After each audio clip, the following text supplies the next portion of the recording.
Hello guys, this is your friend and we are back with a new fanfic. And if you enjoy this fanfic, then please press the like button and subscribe to my channel for more fanfic like this. And now let's start the fanfic. The bell rang 3 times, and Roger opened his eyes. On the streets of Konoha, in a narrow apartment, all he saw was darkness. On a midsummer night, the wind chimes on the balcony swayed in the wind, making a lonely sound.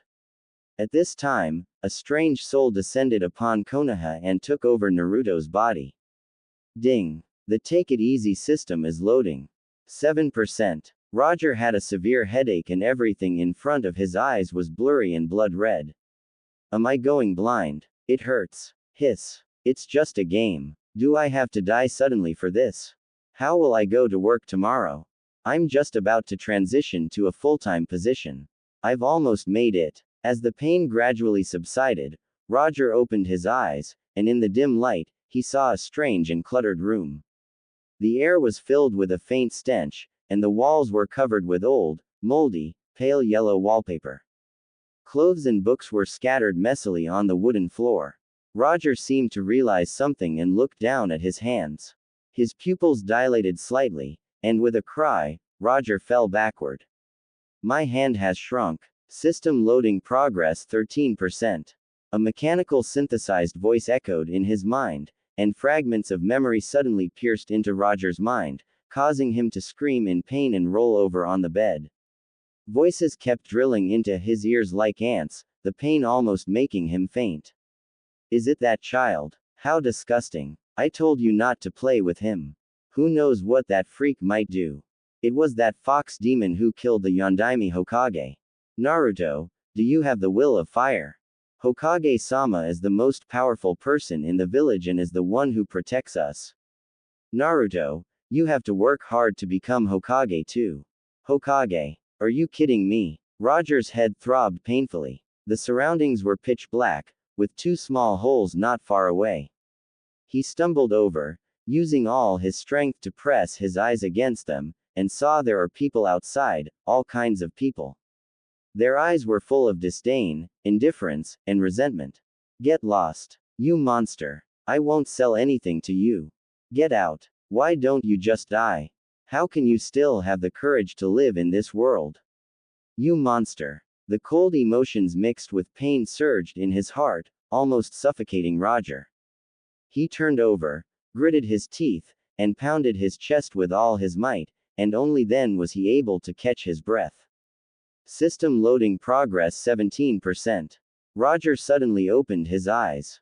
Lying on the bed, he saw a slowly appearing panel in front of him.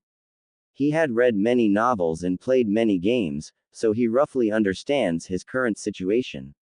He had crossed over and become Uzumaki Naruto from Naruto. At the moment, he should still be in the academy, and is about to face the genin graduation exam. What comforted him was that despite the transmigration, the system unique to outsiders was also fully equipped on him. It seemed to be still loading, but what kind of system was it? Whatever, having a system is better than having no system at all. Looking at the night scene outside the window, Roger had no intention of sleeping. He turned over, got out of bed, and fumbled to turn on the room light. With a click, the bright light dispelled the uneasiness in his heart. From now on, I am Uzumaki Naruto. Naruto ignored the messy room and the smelly table. No one could blame an orphan who had no one to care for him for not tidying up. After all, there was no one even to scold him. Naruto sat at the table, took out paper and pen, and tried to write a line, automatically writing it in the Japanese language. But Naruto could also understand it. He tried to say a sentence, and it seemed he had several language choices. He could switch back and forth between 3 or 4 languages. Although it was useless in this world, as long as he knew Japanese language, it would be enough. He pulled open his clothes, but couldn't see the seal of the 9-tailed fox on his belly. This was a bit troublesome, the double 4 symbol seal. The chakra leaking from the seal of the Kyuubi flowed through his chakra pathway system, eventually turning into normal blue chakra. Although he could temporarily use the Kyuubi's chakra, it was not a long-term solution. After thinking for a while, Naruto wrote down his training plan on paper. In this world, naturally, only the strong have the right to speak. Being as strong as possible would also help his future growth. Then there was life. Naruto scratched his head, stood up, and walked to the dressing mirror. Looking at the young face in the mirror, he grinned broadly, baring his teeth. To hell with being Hokage. Who wants to become something like that and protect those who despise him? Dream on, better for them all to die. Bastards, trash. He vented all the negative emotions accumulated in his heart, and instantly felt a lot more relaxed. Forget about becoming Hokage, but it is still necessary to make my life better. To hell with companions, the village, the will of fire. Living was for enjoyment. Once the system finished loading, I can walk around the village with my head held high. While humming a tune, Naruto wrote down his genin training plan on a piece of paper. Become the coolest guy in the village. System loading progress 34%. The next day, at daybreak. The first thing Naruto did upon waking was to pull up the panel to check the system's loading progress. The damned loading speed was like a 2G network, which was really frustrating. System loading progress 79%. Naruto yawned. He didn't get much sleep last night. Seeing it was almost dawn, he could only drag himself out of bed to wash up. Thinking that he still had a few theoretical classes in the morning, he could just lie down in the classroom and catch up on his sleep. Anyway, in the eyes of his classmates, Naruto was always like this, and no one cared about such an ominous person. After washing up, Naruto spent another hour tidying up the room. Choosing his clothes before going out, Naruto had a really hard time. His previous outfit looked like that of a flashy delinquent, and the big jacket was too hot for summer. After hesitating for a moment, Naruto chose a casual black short-sleeved shirt with brown shorts, and did not take the goggles on the table. He is not a genin yet, so he does not have a Konoha's forehead protector. I'm heading out, he shouted into the empty room, receiving no response, but he didn't mind, and slammed the door shut. He lived in an old apartment building on Konoha Street. He had to go through many winding alleys to get out. Seeing people standing in the sunlight, Naruto paused for a moment. Until he saw their disapproving gazes, Naruto shrugged indifferently, lowered his head, and silently walked through the crowd.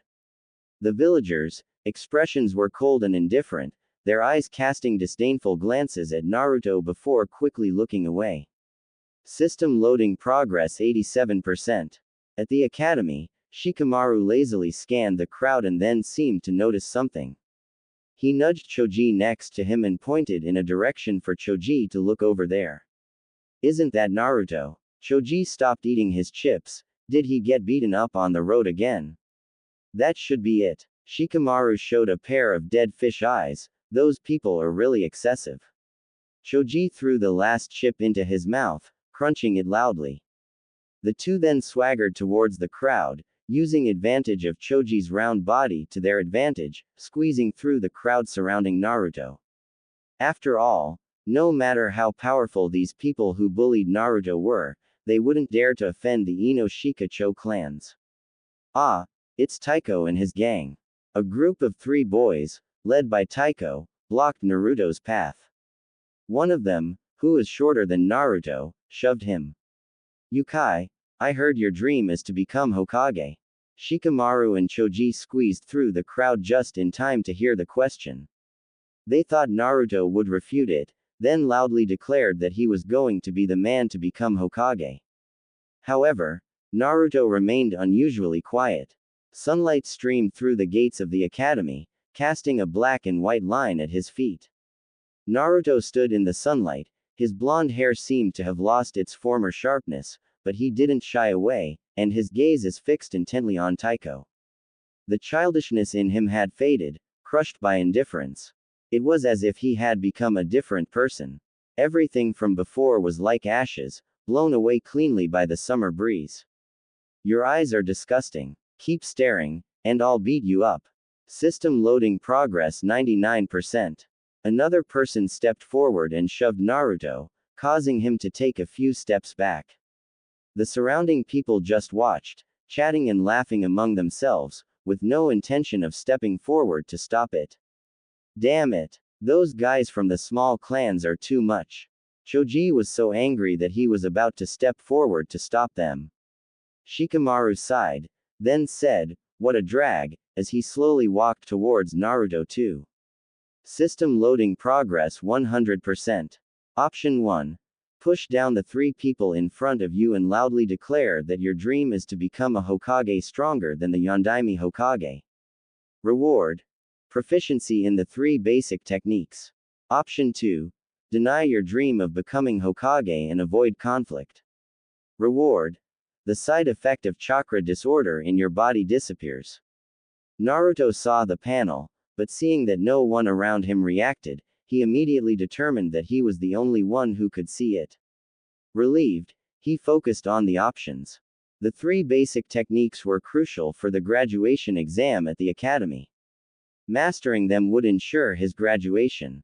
However, it's also because of the Kyuubi's chakra that the chakra inside the body became disordered, preventing him from using ninjutsu properly.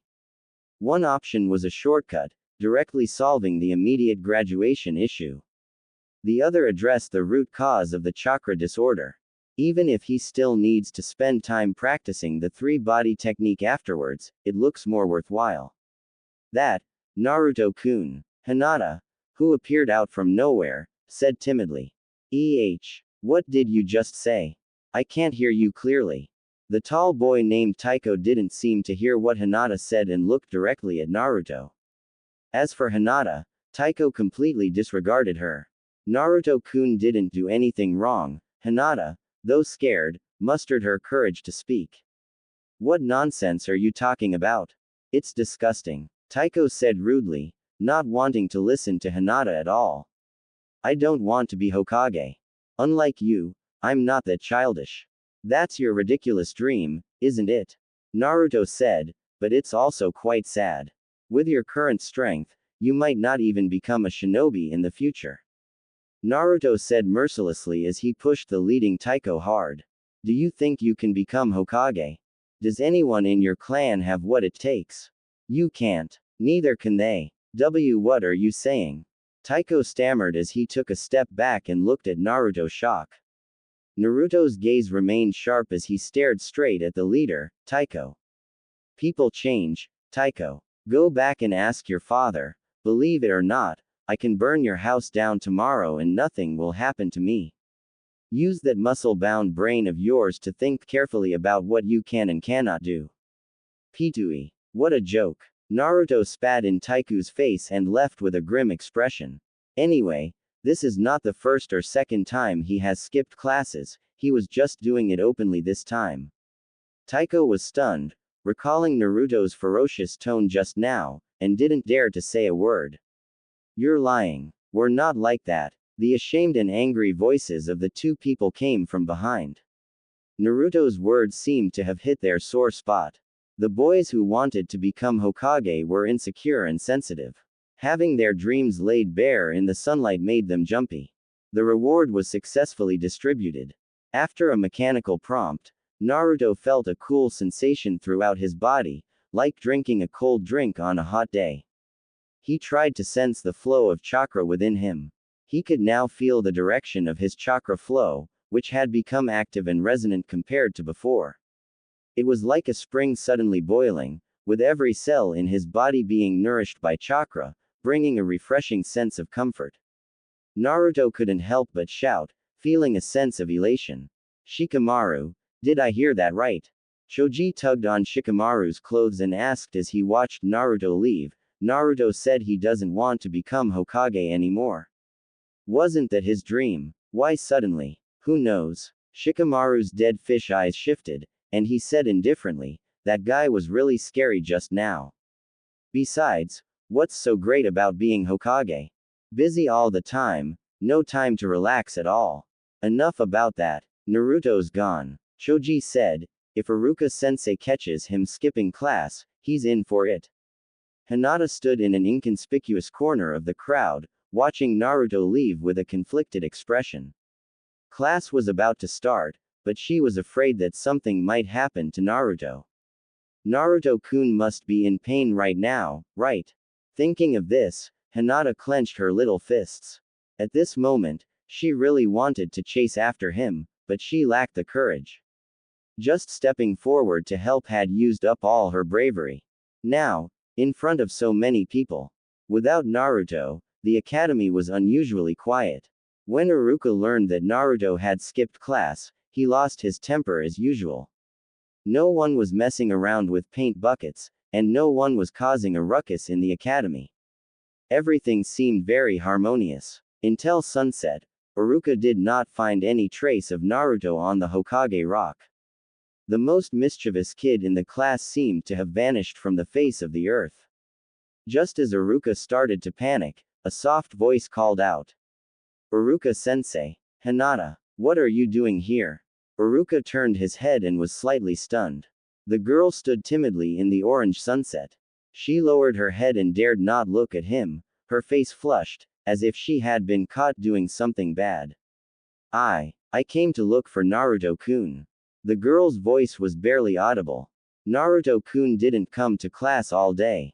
I'm worried. Looking at Hinata's very red face, Iruka smiled kindly and said, Hinata, you are worried about Naruto too, right? Don't worry. I'll make sure to find him. It's getting late. You should go home now, or your father will be worried. No. Hinata mustered her courage and said loudly, Iruka-sensei, I want to help you find Naruto-kun. Iruka was touched, and the smile on his face froze. He looked at the sky and said gently, all right, but only for half an hour. If we don't find him, you must go home, okay? Yes. Thank you, Iruka-sensei. Hinata nodded excitedly. Ah, you were looking for me. Naruto looked up and looked at the two of them in confusion. Hinata, you're here? Naruto asked in surprise. Hinata lowered her head. I asked Hinata to help me find you. Iruka explained. I thought she might know where you were. Is that so? Naruto scratched his head. Iruka-sensei, are you here because I skipped class? I guess so. Iruka hesitated for a moment before replying, then asked as gently as possible, but what I really want to know is, why you gave up on your dream. No reason, that kind of thing isn't my dream. Naruto shrugged. Iruka-sensei, you said the Hokage is the strongest in the village, right? Yes, I did say that. Iruka nodded. They're right. I'm just a dead last. There is no way I can become Hokage, right? Naruto asked back. You can't say that. As long as you are willing to work hard. Iruka trailed off, feeling a bit at a loss. He roughly knew Naruto's situation, but due to the ban of the Sandaime Hokage, he couldn't say it clearly. Naruto tilted his head and looked at Iruka with a confused look on his face. Iruka-sensei, I don't want to be the Hokage anymore. I want a more reachable dream. What dream? Iruka's forehead broke into a cold sweat. He didn't know why he was getting wrapped up in a conversation with a child. Maybe getting married to a kind wife and living like a normal adult. Naruto said while scratching his head. Iruka was both surprised and a little frightened. For Naruto, a simple dream like that was far more unattainable than becoming the Hokage. Naruto, it is impossible for you to get married and have children in an ordinary way. These words got stuck in Iruka's throat. When he thought of all the cold stares and exclusion aimed at the orphan, Iruka just felt uncomfortable. After all, the Kyuubi is sealed in Naruto's body. It can be said that Naruto made a great contribution by becoming the Jinchuriki for the rest of his life. Yet, Naruto, despite his contribution, was treated like an outcast. Iruka's parents had died in the Kyuubi's attack, but he couldn't bring himself to hate the parentless boy in front of him. After all, it wasn't Naruto who was wrong, it was Kyuubi. Naruto was turned into the container of the Kyuubi when he was born, living a life of resentment and ostracism until now. Suddenly, Iruka realized that Naruto might have grown up enough to understand the villagers' disdain and hatred. When this thought formed in his mind, Iruka suddenly felt a chill down his spine. Once the seeds of hatred are planted in the heart of a Jinchuriki, the consequences will be disastrous. For a moment, Naruto's face was shadowed, but when Iruka looked again, he saw Naruto's bright smile. Naruto, your dream, what about it? It's great, right, Iruka-sensei? Naruto's smile was still bright. Iruka-sensei, you're so old and still don't have a girlfriend. You must have a lot of savings, right? Hey. Iruka's thought shattered upon hearing this, and he yelled with clenched fists, Naruto. Help. Naruto screamed and ran away. As the two played around, Hinata, who had been blushing furiously the whole time, stood to the side. Her hands were tangled together, and she was mumbling something. All right, that's enough, Iruka said sternly. Make sure you come to school tomorrow. Naruto. Yes, Iruka-sensei. Naruto lowered his head, looking obedient. Both of them then looked towards Hinata, who was silent with her head lowered. She uttered an ah, and her face quickly turned red again. Naruto, you should go home on your own. I'll take Hinata home first. Will you be okay on your own? Iruka said, holding his forehead. Just as Naruto was about to agree, the system interface suddenly popped up again. Option 1. Pursue Sakura. Reward. S-rank ninjutsu. Option 2. Pursue Hinata. Avoid 10 years of detours. Reward. Kyuubi's approval, you can use Kyuubi's chakra at will. Note. Option 1 will grant you immediate mastery of a random S-rank ninjutsu, with a certain probability of obtaining a rare wood-release ninjutsu, while Option 2 offers progressive rewards based on the pursuit's progress. Do I even need to think about this? The power of the Kyuubi is not comparable to an S-rank ninjutsu at all. Besides, even if there is no reward, if I had to choose between Sakura and Hinata, of course I would pick Hinata without hesitation. If nothing else, I should let my future children eat the soft one, right? Big is the truth after all. Choose the second option. Task successfully initiated. Please prioritize completion. Iruka-sensei. Naruto suddenly interrupted. Let me walk Hinata home. Ah. Hinata turned beet red upon hearing this and immediately turned away. Huh. Iruka looked at Naruto with some confusion. I know where Hinata's home is. I've sent her there before. Naruto explained with a smile. Iruka-sensei, it's not on your way and would be too much trouble for you, right? This, Iruka hesitated, but thinking about the cold demeanor of the Hyuga clan's members, he agreed. Alright then, Naruto, make sure you protect Hinata and act like a true gentleman. Iruka said with a smile. Yes, I'll take good care of Hinata. Naruto responded with a bright smile. After Iruka left, Naruto patted Hinata on the shoulder. She was startled, and tears welled up in her eyes. It's okay, I'll walk you home, Hinata. Naruto smiled gently and his voice became much softer. Thank you, Naruto-kun. Hinata's voice was very quiet. Then, give me your hand. Why? Hinata was startled, her face turning even redder, stuttering as she spoke. It's dangerous for a girl to walk alone at night. Holding hands will make us both feel safer, right? That's true, but, Naruto-kun's hand, Hinata hesitated. What's wrong? Does it bother you? I'm sorry. No, it's not. Hinata shook her head like a rattle, then carefully extended her hand, her heart pounding. When she felt the warmth of Naruto's hand, a sense of comfort washed over her, instantly calming her anxious emotions. Naruto-kun didn't lie. It does feel more reassuring. But this is already considered holding hands, right? What on earth was I thinking? Naruto-kun probably doesn't see it that way.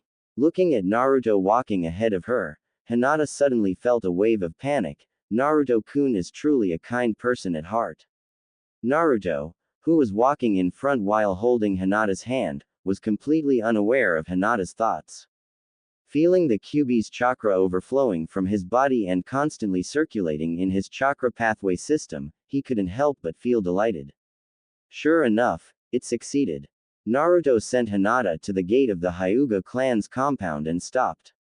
Without a necessary reason, the Hyuga clan didn't welcome outsiders, especially not him.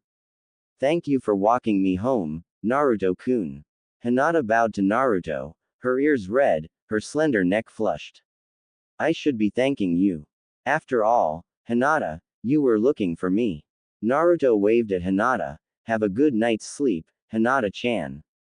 After saying that, Naruto turned and ran off in the opposite direction, disappearing into the night.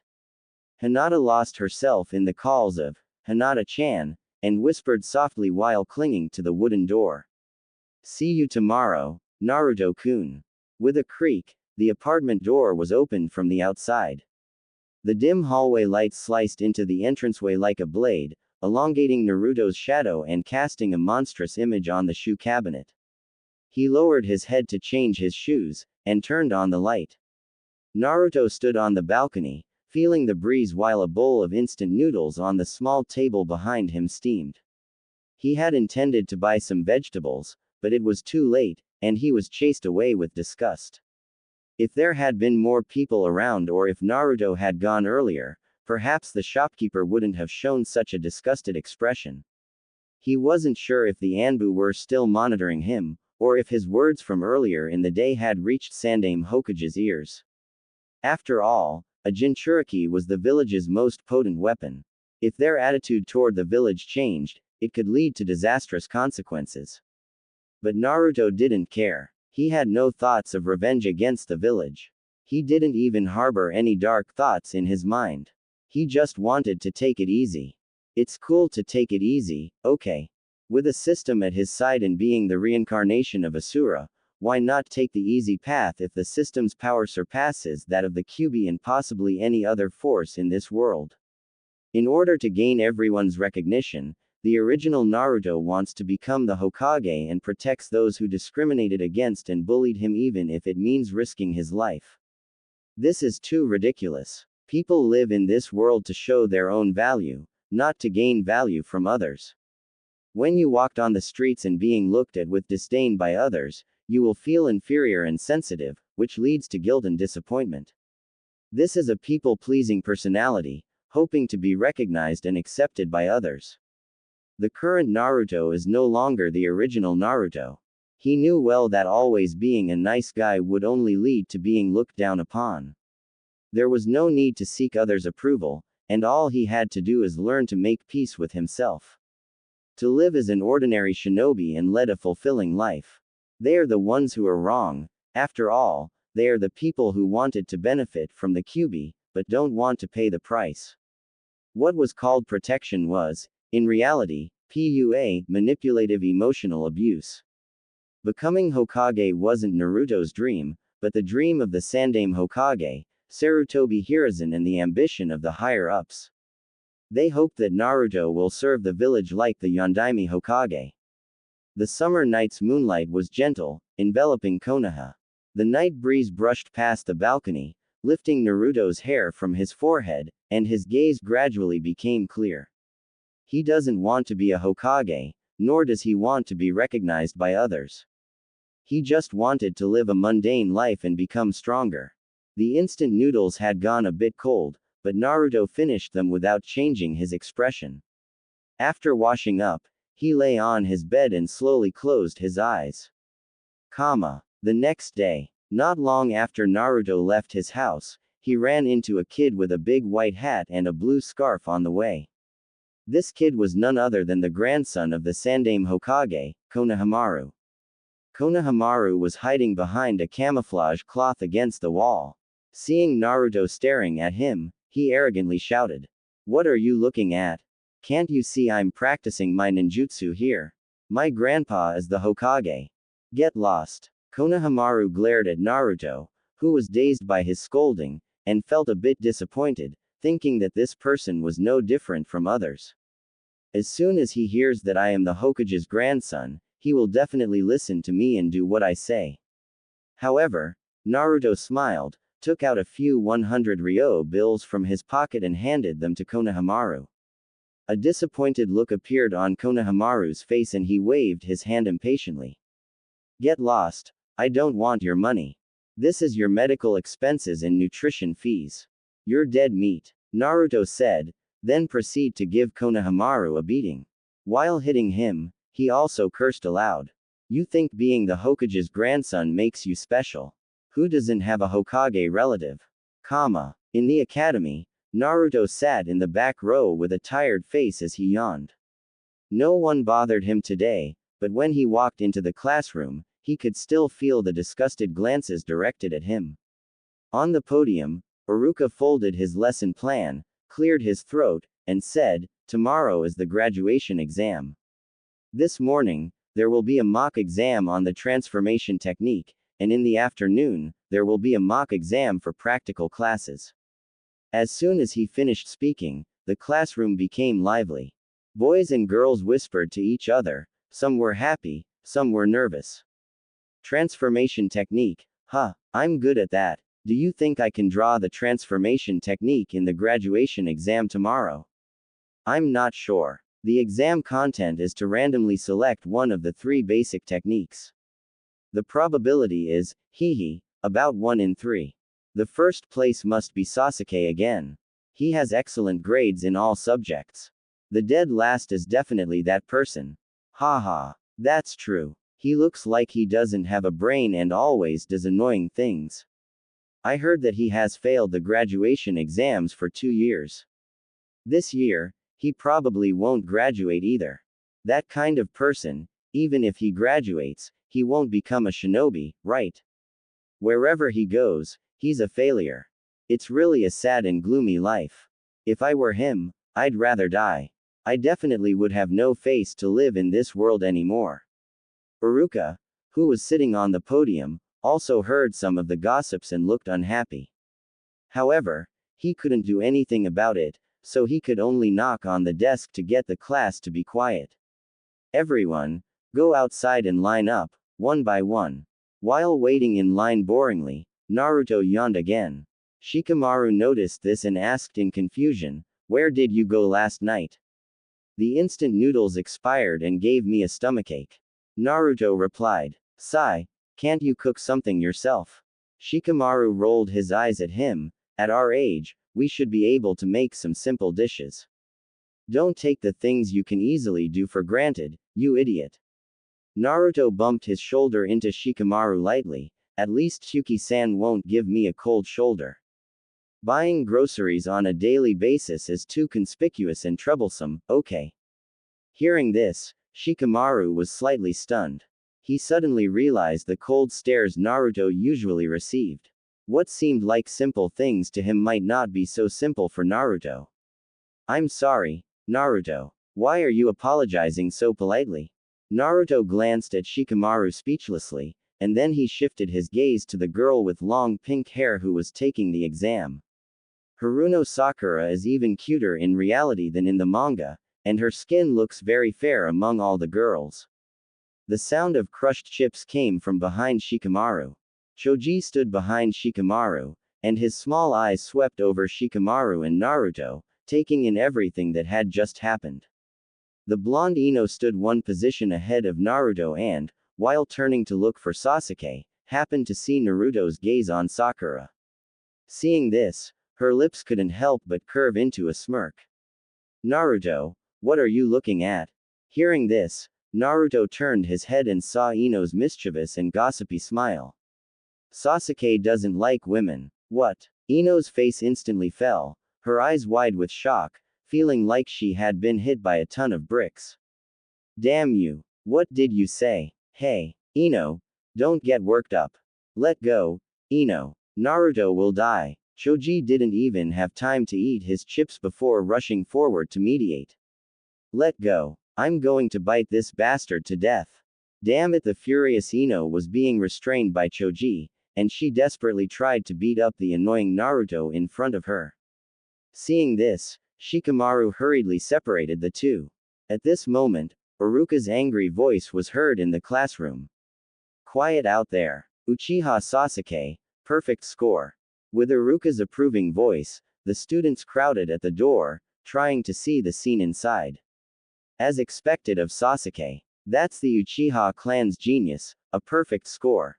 Amazing." Praise kept coming, and all eyes focused on the boy with a cold expression, sharp eyebrows, and a high nose bridge, giving his face clean lines. His sideburns were sharp, and his eyes are carrying a habitual aloofness. Naruto was also looking at Sasuke, leisurely observing this future teammate of his. Next, Uzumaki Naruto. When his name was called, everyone started whispering.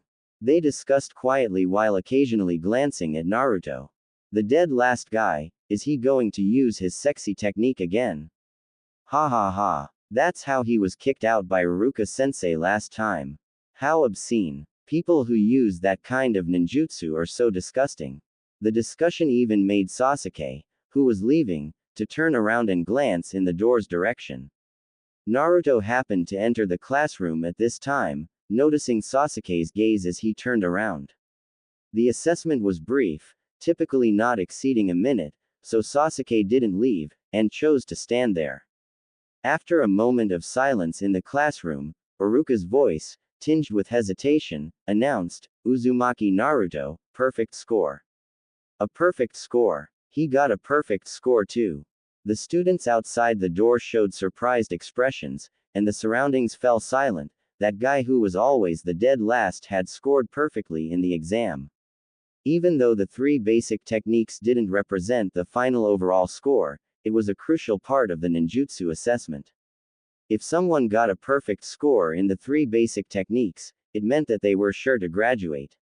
At this moment, the door opened, and Naruto walked out of the classroom.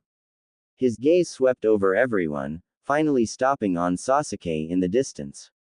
Sasuke's expression remained unchanged. He just glanced at Naruto and then turned to leave. Naruto smiled and didn't take it to heart. As expected, he was very tsundere. After resolving his chakra disorder problem, Naruto didn't spend much time mastering the three basic techniques. It might also have something to do with the natural talent of this body. After all, he has the bloodline of the Uzumaki clan. Mastering the three basic techniques meant he no longer needed to worry about the graduation exam. After the mock exam, they could leave directly. Naruto also didn't linger and walked straight out. When passing by Hinata, Naruto remembered how she had helped him out yesterday, so he stopped to say thank you. "I left in a hurry yesterday, so I'm sorry, I'm only thanking you now. Thank you for helping me out, Hinata-chan." Hearing Naruto call her Hinata-chan again, Hinata's cheeks immediately flushed a noticeable red. She seemed a bit embarrassed but also happy. "I didn't really help much. You don't have to specifically thank me, Naruto-kun." Hinata looked exceptionally cute when she spoke like this. She was wearing a long-sleeved training outfit that covered her fair arms, with short hair reaching her shoulders, and her skin was as plump and shiny as if it had been filled with milk. No matter how one described her, just standing there, Hinata easily evoked the dignified aura of a noble clan's eldest daughter. It was precisely this dignified yet slightly shy demeanor that made her even more stunning, probably the so-called noble lady persona. "Not at all, it's all thanks to you, Hinata-chan," Naruto said, noticing that Hinata was becoming more and more embarrassed. Only then did he realize there seemed to be more eyes on them. Naruto immediately recalled that his relationship with Hinata wasn't close enough yet. If he kept talking to her, it might lead to rumors about Hinata, so he knew it was time to retreat. "I'll be going now, Hinata-chan. Anyway, thank you." Naruto waved as he turned back and slowly left the academy's hallway. He thought to himself to prepare a gift next time he met Hinata, so it wouldn't seem too abrupt. Capturing Hinata, QB's approval 2.2%. The sudden mechanical voice in his mind startled Naruto. QB has always been a source of worry for him, and in the short term, it is indeed beneficial for him to gain QB's power. However, QB is just a stronger chakra mass, essentially a temporary power. Since it is a power, it is easy for others to covet it. Whether it is Konoha who wants to use him as a weapon, or various forces that want to capture QB in the future. Naruto is like a piece of meat on the chopping block. As long as a powerful person appears, they will target the QB inside him. To be honest, Naruto would rather Kyuubi be far away from him, ideally finding a new home and never having anything to do with him again. However, once Kyuubi leaves his body, he, the Jinchuriki, couldn't survive. Such a heaven-defying setting made Naruto a bit frustrated. Since he now had the system, even if Kyuubi is not in his body, Naruto can still use Kyuubi's power. So, wouldn't it be best if Kyuubi didn't cling to him? Naruto was very aware that having Kyuubi was like Eren gaining the power of the Attack Titan. At the moment Eren gained that power, the things binding him were no longer the walls of Maria or the towering titans, but the future that he saw, which symbolized his destiny. His fate was determined the moment he gained the Attack Titan, and he was destined to be unable to break free of the shackles that forced him to make the choice to destroy the world. The same is true for Naruto. Starting from obtaining Kyuubi, to becoming the child of prophecy, and obtaining Sage Body. Step by step, it was not Naruto who chose to save the world, nor was it Naruto who chose to become a Hokage. It was fate's doing. Everything seemed like an unbreakable shackle, forged by Jiraiya's death and Neji's blood, sacrificed for fate. He wanted to take it easy against that destined, unchangeable fate, to live for himself. Nightfall. By the river in the forest, a bonfire was burning slowly, and several fish were being slowly roasted over the fire. A blond boy was fishing with a fishing rod. The moonlight in the forest was clear and still. Occasionally, the scales of fish could be seen glimmering on the rippling water. The silent forest and the cold white crescent moon are reflected on the water. With a rustling sound, a figure suddenly appeared beside Naruto, as if appearing out of thin air. Body flicker technique. Naruto had already sensed someone beside him and quickly turned to look. He then saw a shinobi with long white hair standing in front of him. Mizuki-sensei, Naruto exclaimed, pretending to be surprised, why are you here? The person who came was none other than Iruka's good friend, Konoha's top schemer, Mizuki. At this moment, Mizuki didn't know that he was already under the surveillance of Sandaime Hokage's crystal ball, and smiled at Naruto with a gentle face. Naruto, do you want to become stronger? No matter how one described her, just standing there, Hinata easily evoked the dignified aura of a noble clan's eldest daughter. It was precisely this dignified yet slightly shy demeanor that made her even more stunning, probably the so-called, noble lady, persona. Not at all, it's all thanks to you, Hinata-chan. Naruto said, noticing that Hinata was becoming more and more embarrassed. Only then did he realize there seemed to be more eyes on them. Naruto immediately recalled that his relationship with Hinata wasn't close enough yet. If he kept talking to her, it might lead to rumors about Hinata, so he knew it was time to retreat. I'll be going now, Hinata-chan. Anyway, thank you. Naruto waved as he turned back and slowly left the academy's hallway. He thought to himself to prepare a gift next time he met Hinata, so it wouldn't seem too abrupt.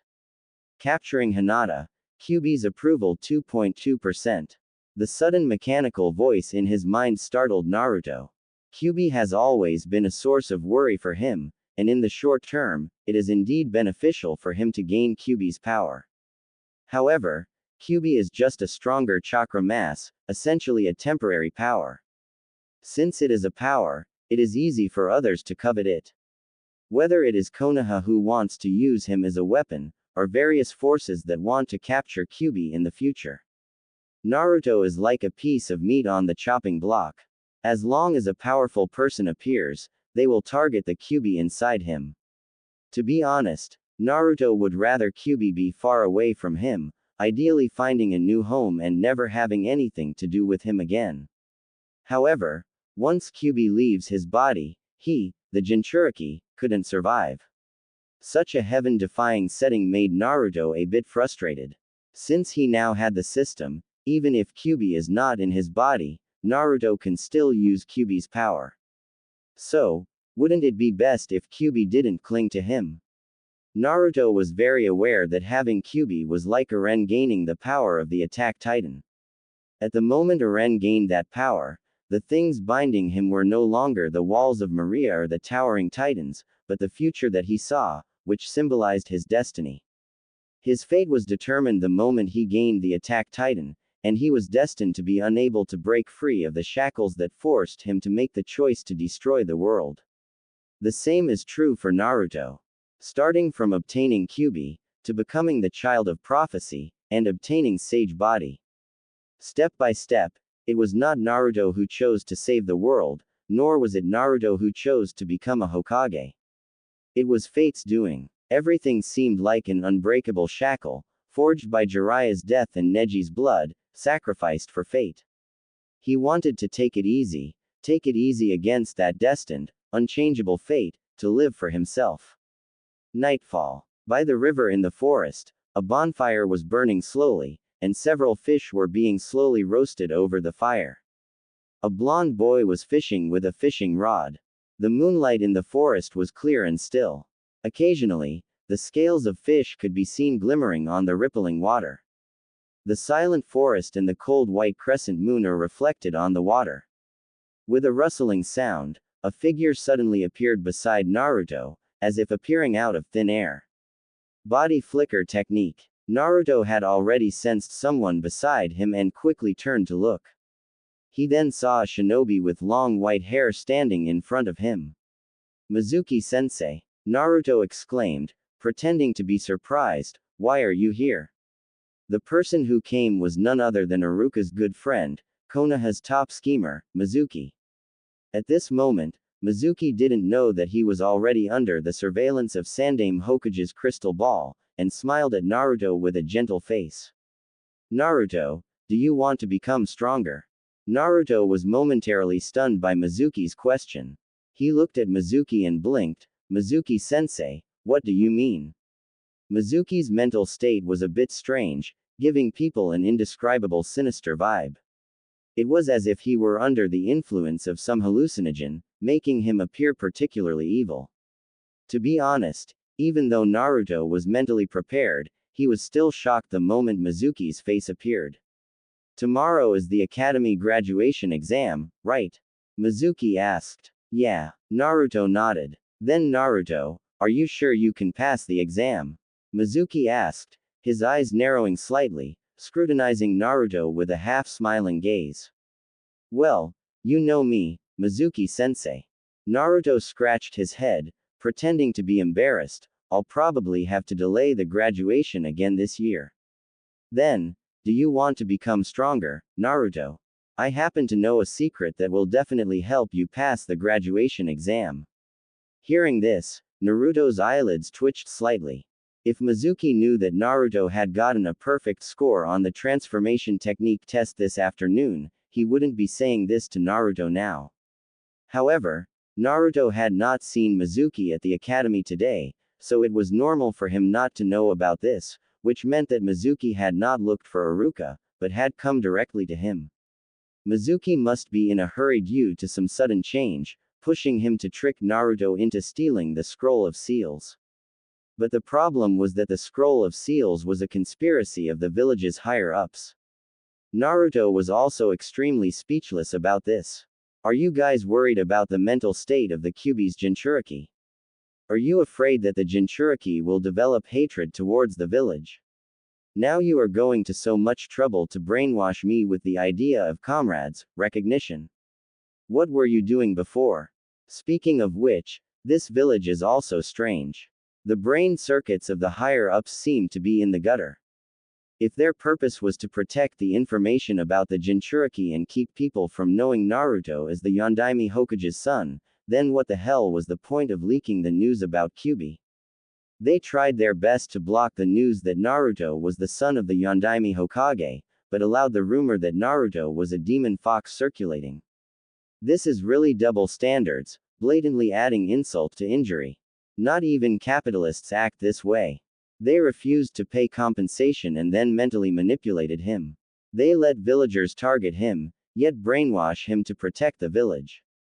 How hypocritical. The stage is set, actors are in place, and a brainwashing drama targeting the Kyuubi's Jinchuriki is about to begin. As long as Naruto nodded in agreement, Mizuki would immediately notify Iruka that Naruto stole the scroll of seals. And Naruto could really easily steal it. It is unknown what had gone wrong with Mizuki's brain, as he genuinely believed a child, who hadn't even graduated, could steal something as important as the scroll of seals, which rivaled Kyuubi in importance. But Mizuki's eyes indeed showed unwavering belief. Naruto didn't want to agree. He had no interest in the scroll of seals. After all, with such a short time, he could only learn the shadow clone technique, which wasn't very significant for someone with the system's support like him. Moreover, he didn't want to get caught up in the tear-jerking situation and pretend to be moved, which would feel worse than death. Given how the village treated him, he could accept protecting those who treated him equally in the future, but it is really hard for him to believe that he can be asked to protect the village. Why should I repay hatred with kindness? No way. Just as Naruto was about to refuse, the system interface popped up again. Option 1. Refuse Mizuki's invitation and tell him to get lost. Reward: full-level fishing mastery. Option 2. Accept Mizuki's invitation and steal the scroll of seals. Reward: impure world reincarnation, incomplete. After a quick glance, Naruto immediately made a choice in his heart. Although stealing the scroll of seals could grant him the A-rank jutsu, shadow clone technique, and an incomplete version of the impure world reincarnation, but what's the use of the incomplete version of impure world reincarnation? Using this move requires a living sacrifice. It was a tasteless, unworthy endeavor at present, especially since Naruto had no particular person he wanted to resurrect. Although the shadow clone technique was very tempting to him, getting involved in such a troublesome matter would make him stood in passive position in the future. Mizuki-sensei, I'm sorry but I must refuse. Naruto said calmly. What? Mizuki was a bit surprised. It seemed that he didn't expect Naruto to reject him. After all, in his impression, Naruto was always a simple-minded, impulsive dead last. Why, Naruto, this is a precious opportunity. If you give it up, you'll definitely regret it in the future. Mizuki-sensei, you don't need to waste your breath. Naruto glanced at him. I have made up my mind. Saying more won't change anything. Naruto, don't you want to become stronger and be recognized by the people in the village? Mizuki made a last-ditch effort. Ah, no need, that sounds like a hassle. Naruto said nonchalantly, since I was a child, the people in the village have always disliked me. If I continue to act like this, it'll only make them hate me more. Hearing this, Mizuki was speechless for a moment. After a while, Mizuki's voice sounded again, tinged with a trace of temptation. Naruto, don't you want to know why everyone in the village treats you like that? You mean to say it's because I'm the demon fox, right? Naruto said emotionlessly, holding the fishing rod in his hand. Then, he said lazily, the nine-tailed demon fox that destroyed the village and killed the villagers. How do you know? Mizuki took a few steps back and said in shock. Come on, I'm 12, not 3. Naruto turned to look at Mizuki. Mizuki-sensei, I have ears. I grew up in the village, and from the moment I can remember, I wasn't liked. I had few friends. Shopkeepers always looked disgusted when they saw me, and so did the villagers. I want to buy fresh vegetables too, and live like a normal person in the sunlight. But I'm destined to hide in the shadows, watching my peers go home for dinner after school. Mizuki-sensei, you've been isolated too, haven't you? You must understand. Suffering isn't a treasure, it's just unavoidable. No one stood up for me when I was bullied. But so what? I'm not the demon fox. None of it has anything to do with me. I'm just me, Uzumaki Naruto. Why? You know everything. Don't you feel any resentment towards this village? Mizuki asked. Naruto withdrew his gaze and focused on the fishing rod under the moonlight, its hook dipping into the water, creating ripples. He didn't know whether the person who asked this question was Mizuki himself, or the person behind the scenes who controlled Mizuki. Was he dissatisfied with the village? Of course, but he couldn't say that. At least, not now. After a long silence, a mechanical voice echoed in Naruto's mind. I have very few friends. Mizuki eventually left, and Naruto continued fishing by the river. With the help of the full-level fishing mastery buff, it wasn't long before he successfully caught a large basket full of wild fish. Including the two he had already roasted and eaten, Naruto didn't actually need that many fish. Without a refrigerator at home, taking them back would just lead to spoilage. Initially, Naruto just wanted to test how effective the full-level fishing mastery was, but the result was far beyond his expectations. From the moment he cast his line, he caught fish continuously. Even without bait on the hook, as long as Naruto held the rod, fish would keep coming. What stopped him from continuing fishing was not time or his stamina, but the fact that the fish basket, which was taller than his waist, was already full and could not hold any more fish. The fish were so packed that they could easily jump out with a slight struggle. Looking at the basket full of big, juicy fish, Naruto fell silent. Taking them home wasn't realistic, as without a refrigerator, he couldn't store them. Sell them, that wasn't an option either. No fish shop in the village would buy fish from him. Not only would they not buy it, they would even suspect that Naruto stole it from somewhere. Following the principle of avoiding unnecessary trouble, Naruto abandoned the idea of selling the fish. That left only one option, which is to give them away. He had very few friends, so few that he could count them on one hand, so deciding whom to give them to required little deliberation. The Hyuga clan would definitely not accept gifts from me, so they are ruled out. Iruka-sensei is a single guy, but he has always been kind to me after all, so he deserved a few extra fish. Choji's house was too far away, so Naruto gave up on that. Shikamaru was a good candidate, so he could drop some off there too. He also excluded Sakura and Ino. At this stage, Naruto's relationship with them wasn't very close, and suddenly giving them a strange gift would only cause trouble. Is this a new ninjutsu developed by Naruto? The white-haired old man, the Sandaime Hokage, Sarutobi Hiruzen, was currently watching the scene in the crystal ball with a wide smile. This is Hiruzen's favorite voyeurism technique. Everything that happened to Naruto by the river just now was seen by him. Hiruzen, you're too soft. A cold voice interrupted. If the Jinchuriki harbors resentment towards the village, it will be catastrophic for the village. Danzo, Naruto has made his choice. Hiruzen stroked his gray beard and said seriously, he wasn't swayed by Mizuki and rejected him. Although the crystal ball can't capture sound, I'm sure it's not hard for you to know what Naruto said. The Jinchuriki has suffered too much unfair treatment in the village, so the conflict between the villagers and Naruto is difficult to reconcile. If we can't resolve it, Kyuubi might reappear. HMPH. Danzo snorted, and said indignantly, give him to me, and I guarantee he will become the village's safest weapon. Hiruzen was displeased when he heard this, and his expression immediately darkened. Danzo, I am the Hokage. I'm well aware of what you've been up to.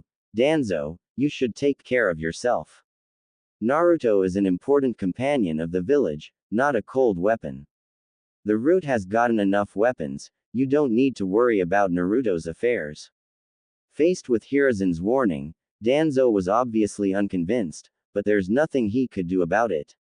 The person sitting in that position was Sarutobi Hiruzen, not him, Shimura Danzo, and this almost become his lifetime regret. The Yondaime Hokage, the Sannin, Kakashi, and even the current Kyuubi's Jinchuriki, all of them have a close relationship with Hiruzen. Danzo knew that the Hokage's position might only be passed back and forth among them. This old fox Hiruzen wanted to change the entire Konoha village by himself. He's delusional. Konoha village is not his village alone. Hiruzen, you will regret this. Danzo threw out this parting words before slamming the door behind him. Sigh. Hiruzen didn't say anything more, just sighed softly. Outside Shikamaru's house. 3 knocks broke the quiet atmosphere, and the person who came to open the door was Nara Shikaku, the scar-faced Konoha's top think tank and military strategist. As the door opened, the bright light from inside spilled out like silk threads, illuminating Naruto's feet. Seeing Naruto covered in fishy smell, Shikaku was somewhat surprised. Naruto, what brings you here? Isn't tomorrow the academy graduation exam? The main reason why Shikaku was so surprised was because Naruto rarely came to his house. Even when he came to see Shikamaru, no matter how much he was invited inside, Naruto would never come in. He would just stand far away under the shade of a tree, curiously and nervously observing the household. To others, Naruto might seem like a mischievous kid, but Shikaku knew about Naruto's inferiority complex and sensitivity, which is why he never told Shikamaru not to play with Naruto. Hearing Shikaku's questions, Naruto smiled brightly, then reached out and pushed the almost empty fish basket in front of Shikaku, and said loudly, I caught too many fish today. I can't eat them all, and I can't store them, so I wanted to give some to Shikamaru. There were only 5 or 6 fish left in the basket, as Naruto had already given fish to everyone else, leaving only Shikamaru's family. Shikaku scratched his head, looking at the fish in the basket with some difficulty. Uncle will have to ask Auntie. The sound of cooking came from inside the house. At this time, Shikamaru seemed to hear Naruto's voice outside and came out. He poked his head out from behind his father, and his eyes lit up when he saw the basket of fish. Naruto, you're amazing. How did you catch so many fish? I don't know either. Naruto scratched his head and said with a silly smile, maybe I have a talent for fishing. Shikaku, who was standing nearby, couldn't help but be moved when he heard this. He thought to himself, for such a young child to have such skill in fishing, he must have gone through a lot of hardships to practice it. The big fish in the mountains are very smart and it is not easy to catch them even with bait. Shikaku had tried fishing there before, but gave up after coming back empty-handed a few times. Naruto, wait a moment. Shikaku said, leaving Naruto and going back inside. After a while, he returned, placing a box of snacks and a box of food in Naruto's hands. Shikaku looked at the somewhat bewildered Naruto and smiled. This is our thanks for your gift, please accept it. Naruto looked at Shikaku, then looked down at the 2 boxes of food in his hands, then turned to look at Shikamaru beside him.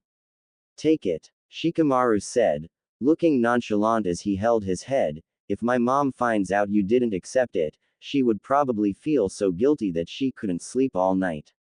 Thank you, Naruto said with a smile, then turned to leave. Naruto, Shikamaru suddenly called out to him, we have the graduation exam tomorrow, don't oversleep.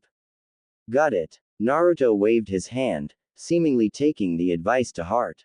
What a drag. I wonder how long it'll take to eat all these fish. Shikamaru said, bending down and fiddling with the black fish in the basket. Naruto must have spent a lot of time at the river to catch these fish. Shikaku said, rubbing the scar on his face, I used to fish there in the past, but I didn't catch anything even after half a day. That kid, if I invite him for a meal, he'd surely refuse. I wonder if he liked our gift. Don't worry about that. Naruto is just like that. Shikamaru said lazily, Dad, you can be quite intimidating. You brat, what are you talking about? Naruto is used to being alone. Although he seems indifferent to many things, being invited to a family dinner would only make him feel awkward and uncomfortable. Shikamaru said as he stood up. Shikaku didn't say anything, and thinking about Naruto's life experience, he fell into a long silence. The next day, the academy graduation exam began. The academy's entrance was much more lively than usual, with many parents accompanying their children for the graduation exam, gathering noisily at the entrance. Before the exam started, the area was usually cleared to prevent the parents from being too noisy and affecting the exam. Naruto arrived at the school early, sitting on the swing under the big green tree, until he saw Hinata passing by and jumped down to approach her. He wasn't wearing his usual orange jacket today, but a simple black t-shirt. The cotton jacket was too hot, and he still didn't have the courage to wear it out. Hinata, Good morning. Good morning, Naruto-kun. Hinata was startled, and her face instantly turned red. She avoided Naruto's gaze and responded in a small, stuttering voice. This is for you, Naruto said, taking out a small object from behind his back. It was a small wooden carving, vividly depicting a chibi version of Hinata. The carving was only about the size of 3 fingers and looked extremely cute. Did you make this yourself, Naruto-kun? Hinata blushed, but her eyes could no longer move away from the small wooden carving. Yeah, I happen to know a bit about carving, so I made it for you. In fact, he knew more than just a bit. Before crossing over, he had been learning wood carving from his master since he could remember. He had practiced diligently for 15 years through all seasons, never stopping during summer or winter breaks. Hinata's face turned even redder as she accepted the carving and softly thanked him. I remember your grades are always very good, right? Then do your best in the exam. Naruto said, waving goodbye as he turned to leave. QB's approval 2.2%. The system is indeed not so easy to fool. The wooden carving could make Hinata blush deeply, but the system seems to have noticed Naruto's attempt of cheating points. The system made a fair judgment on Naruto's attempt to take advantage of the loophole. Although the repetitive actions are effective on Hinata, they were not on the system. It seems I need to be more sincere, Naruto muttered in his heart.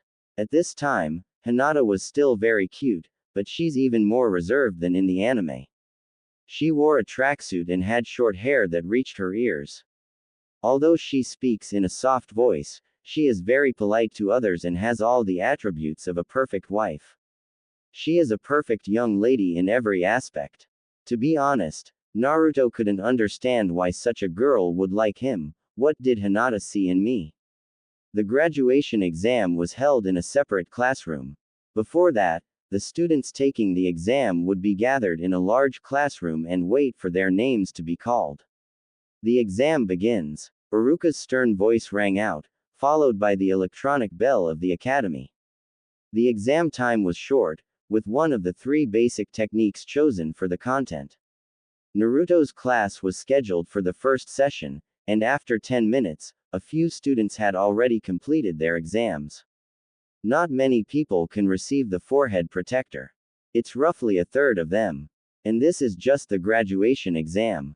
After all, if they want to become a real genin, they have to pass the test of the Jonin instructor as well.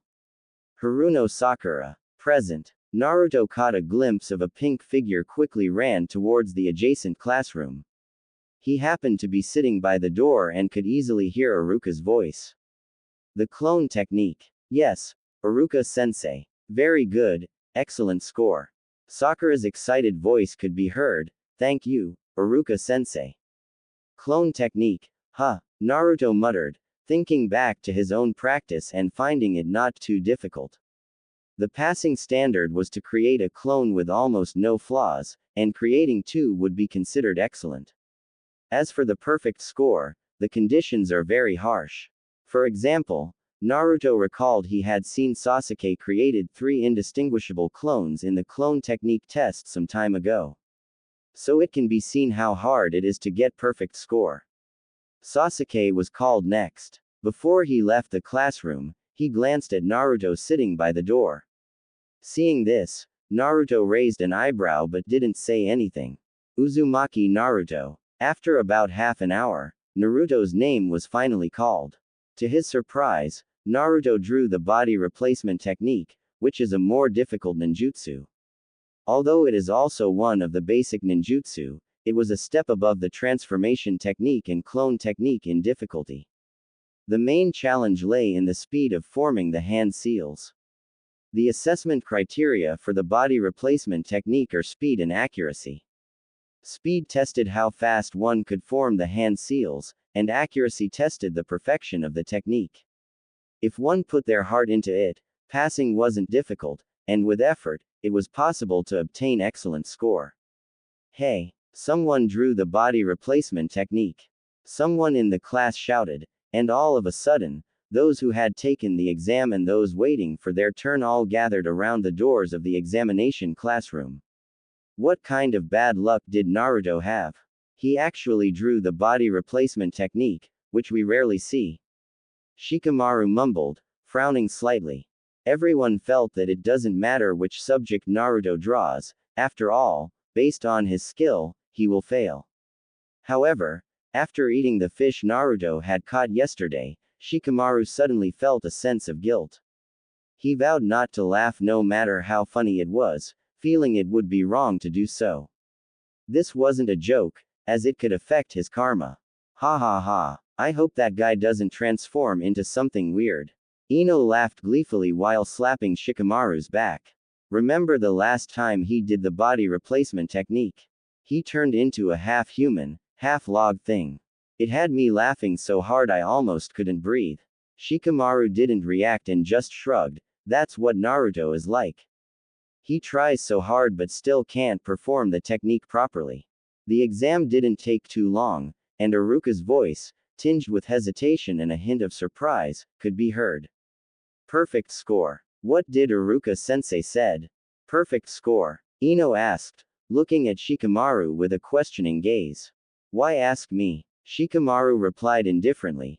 Iruka-sensei didn't call out the name. Perfect score. Amazing. Sakura muttered, stunned for a moment. Naruto seems different from before. Ino was completely dumbfounded, thinking to herself, today is really strange. How come that last place guy becomes so powerful now?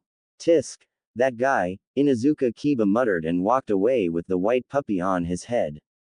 As a member of the truancy trio, Kiba was thankful that Naruto's poor grades kept him from being the worst in the class. Sasuke, after watching for a while, also turned away, his eyes reflecting the lush trees at the end of the corridor, showing his usual indifferent demeanor. Sasuke-kun, since we graduated, can we have a meal together? A girl who had just emerged from the corridor's corner asked as she nervously clutched her forehead protector. It was obvious that she had just passed the exam. I have things to do, find someone else. Sasuke said coldly. He was a proud person who did not allow himself to stagnate, so he intended to go back and redouble his training. The hatred for his clan's extermination drove him to live, and aside from that, he had no interest in anything else, so without hesitation, he refused the girl. Sakura, in the crowd, watched the scene of the girl being rejected by Sasuke at the end of the corridor, and her heart was filled with mixed emotions. Suddenly, a hand slapped her shoulder, startling her. Ino, what are you doing? Hehe, stop looking. Sasuke-kun won't go on a date with you alone. Ino said as she looked at Sakura smugly. For some reason, Naruto's annoying face flashed through her mind, and his vile voice echoed in her ears. Sasuke doesn't like women. Whoa, men. Ah, damn it. Ino suddenly squatted on the ground with her head in her hands, her face twisted in pain. After passing the graduation exam successfully, Naruto's life was back on track. During the 3-day break, Naruto was lazily lying at home for 2 days. Naturally, he did not meet Konohamaru. On the last day of the break, as Naruto was dozing off, the sunlight filtered through the window onto him, making him feel warm and cozy. Suddenly, a dazzling light made Naruto frown and he opened his eyes directly. An Anbu's member wearing an animal mask was squatting on the tree outside the window, his cold eyes visible through the holes in the mask, his voice emotionless. Hokage-sama wants to see you. After saying this, without giving Naruto a chance to react, the Anbu's member vanished instantly. Naruto stared at the ceiling for several minutes, confirming that someone had indeed been there, but where did he go? Go. The sun is so warm and comfortable, just like soaking in hot spring water. Hot spring. Even breaths sounded as Naruto fell asleep again. When he woke up, it was already dark. There was no light in the room. A dark figure was sitting at the desk, flipping through Naruto's training plan. In the dim light, the rustling pages sound quietly, suddenly stopping after a while. Ah, you're awake. An old and familiar voice sounded, with a hint of gentleness and kindness. When the light came on, the room was directly illuminated. The Sandaime Hokage, Sarutobi Hiruzen, was sitting at the desk, and he turned his head to look at Naruto with a smile. On the desk were Naruto's brand new forehead protector, diary, and recipe book. Hokage-sama. Naruto, groggy from sleep, rubbed his eyes and called out. Didn't you call me Grandpa Hokage before? Hiruzen was stunned for a moment, then laughed heartily. What's wrong? Now that you're a shinobi, you're becoming distant. Hee hee. Naruto scratched his head a little embarrassedly. I am already a qualified shinobi now, so it is not appropriate to call you that. Hearing this, Hiruzen smiled and let it go, then asked, Did you forget something today? Something. Naruto looked puzzled. After thinking for a long time, he finally remembered that an Anbu seemed to have come and asked him to go see the Hokage. Ah, I forgot. You little rascal. Hiruzen sighed helplessly, but it's normal for you to rest.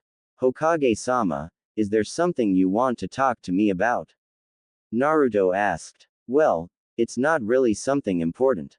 Hiruzen said, I wanted to ask about your dreams for the future. My dream is take it easy. Naruto said without thinking. Take it easy. Hiruzen was puzzled. It means living a stable and relaxed life, Naruto explained. Have young people become like this now? I guess I'm out of touch with the times. Hiruzen said self-deprecatingly. But Naruto, wasn't your dream to become the Hokage? What is life like after becoming Hokage? Are you happy? Naruto asked. Well, Hiruzen coughed and said, I'm usually quite busy, and sometimes, Konohamaru would complain that I can't spend time with him. But in order to protect the village and its people, this responsibility drives me forward, even to the point of risking my life for the village at any time. I think I am probably happy. Well, that's as the life of the Hokage-sama. It sounds tough. Naruto said, sitting cross-legged on the bed, but I don't want to live such a hard life. I don't want to be looked at with strange eyes anymore. For someone like me, even to have a fresh meal, I have to consider whether the store owner will sell me the vegetables. Even if I become the Hokage, nothing will change. Naruto, if you become the Hokage, the people in the village will definitely respect and love you. Hiruzen tried to persuade. But Hokage-sama, I'm doing pretty well now. Naruto said, holding his head. If I don't make mistakes and slowly become an ordinary person, everyone will forget their hatred towards me. Although I don't know why so many people are hostile to me, I think by becoming a shinobi, I probably won't have to deal with such looks anymore. Hiruzen wanted to say something, but the words got stuck in his throat, and he didn't have the courage to say them out loud. He knew that it was his negligence that caused a child to become what he is now. Rome wasn't built in a day. Naruto is an optimistic person by nature, and it is obvious that he has become like this because of the hostility he has suffered over the years. If he wanted to change Naruto's attitude, he may need to guide him slowly in the future. Naruto, if the enemy breaks into the village in the future and wants to harm the people you care about, what will you do then? Hiruzen asked. Naruto thought about it, and after thinking for a moment, he looked at Hiruzen and said seriously. I don't know. Hiruzen left without saying more. Naruto sat at the desk where Hiruzen had been, touching the forehead protector, his gaze gradually turning indifferent. Although this system appeared to be a take it easy system, it was actually a competitive one. Naruto could take it easy, but his strength would continuously grow. If there's a more relaxed way to become stronger, why not take it easy? Take it easy yourself, and let others compete. The next morning, Naruto struggled to wake up early. 3 consecutive days of rest made Naruto almost forget that he was still a shinobi. In this world without smartphones and with computers being unaffordable, there weren't many entertainment options. Naruto couldn't understand it. In the shinobi world, there was clearly electricity. And this electricity wasn't generated by lightning release from human bodies, it was actual civilian electricity. This showed that the technological level of this world had already entered the electrical age. Electric poles can be seen everywhere in Konoha village, and there are televisions, refrigerators, and even air conditioners and washing machines and dryers. Naruto was currently in a situation where he was an orphan living on welfare assistance, a genin with no background, no money, and no abilities. His old refrigerator had long been broken, and despite scratching his head for a long time, he had no idea how to fix it. As a result, on his first day after crossing over, he ended up with several bottles of expired milk. But Naruto's welfare allowance was still fairly substantial. As long as he didn't need to buy large items, it was enough to meet his normal living expenses. Generally, the welfare allowance would stop being issued the moment Naruto became a shinobi. After that, he would have to rely on completing various missions to support himself. After spending half a month in this world, Naruto had a general understanding of its technology. The technological development here was relatively weak, more like a skewed technological tree. The appearance of shinobi had pushed the development of technology, but the miraculous energy called chakra had also hindered technological progress in some areas. For example, Hiruzen, who can use all 5 chakra attributes, didn't need a lighter to light his pipe and could monitor people with a crystal ball. The power and convenience of ninjutsu made people focus on territorial disputes and battles. Since the establishment of Konoha village by the god of shinobi, the Shadaime Hokage, countless shinobi world wars had been fought. Under the shadow of war, rapid technological development was difficult. Since shinobi are the protagonists of this world, technology naturally centered around their needs. Therefore, for the sake of convenience, communication devices existed within the village. But inter-country or inter-village communication systems were outdated due to the sensitivity of information. When necessary, technology had to give way to ninjutsu. What Naruto was more concerned about was not just the skewed technological tree but also the level of weaponry in this world. Shinobi mostly used traditional cold weapons, and the most advanced ones were chakra short swords like those used by Kakashi's father, Konoha's White Fang. Or maybe it's a weapon transformed from a summoned beast, such as the Hiruzen's Monkey King, Enma. Another example is the 7 ninja swords from Kurigakure. However, the so-called artifacts such as the Kusanagi sword, the Tatsuka sword, and the treasures left by the Sage of 6 Paths, such as the Bashozen, Kohaku no Johei, Shichiseiken, and Benihisago, seemed somewhat unimpressive. By the time they came out, they were no longer able to defeat the Kekkei Genkei cheaters that were running rampant everywhere. But what about hot weapons? It seems that apart from the Akatsuki's member, Sasori, who was born in Sunagakure and has powerful hot weapons, and the Asura Path of Pain used by Nagato, who had tracking missiles and laser cannons, hot weapons weren't common. The development of firearms seemed to rely on puppet masters. In the distant land of snow, although advanced technological weapons like chakra armor and steam-powered airships and boats had appeared, they were still limited by their geographical conditions and primarily used large kunai launchers. The land of sky even had flying devices and aerial fortresses. Although this aircraft carrier was not nuclear-powered, it still had a certain deterrent effect. Overall, due to the factors of war, the conflicts among the great shinobi villages have accumulated for a long time, making it difficult to achieve peace. Under this premise, shinobi, as the main force in active combat, naturally held a higher status than technology. Technology could not develop independently of shinobi for the time being and is still very limited. The appearance of shinobi changed the world's structure, and the Cold War-like state of the world further limited the development of science and technology. After washing up, Naruto looked at his sleepy self in the mirror and couldn't help but yawn. He threw his toothbrush into the cup, ending his random thoughts in the washroom. Naruto got dressed and left the house. By the time he arrived at the academy, the classroom was already quite full. His slightly late arrival drew some attention, but no one came up to greet him. Everyone was engrossed in discussing who their future teammates might be and which Jonin would be leading their team. After all, Genin teams were always formed in groups of 3. Since the end of the Second Shinobi World War, Tsunade, as the medical nin among the Sannin, has been recognized by the top management for her role in the team. To a certain extent, having a female medical nin in the team significantly increased the survival rate and mission success rate of the team. Since then, the tradition of forming teams with 2 males and 1 female has been retained. This was Konoha's official explanation, but Naruto understood that this was only part of the story. The more pressing reason was that Konoha had been heavily depleted by years of continuous warfare. A shinobi village was essentially a militarized camp, and wars involved indiscriminate charges and brutal battles. It was unrealistic to expect every 3-person team to have a female medical nin. Therefore, after when Tsunade proposed the idea of teams with 2 males and 1 female, the higher-ups were initially unmoved.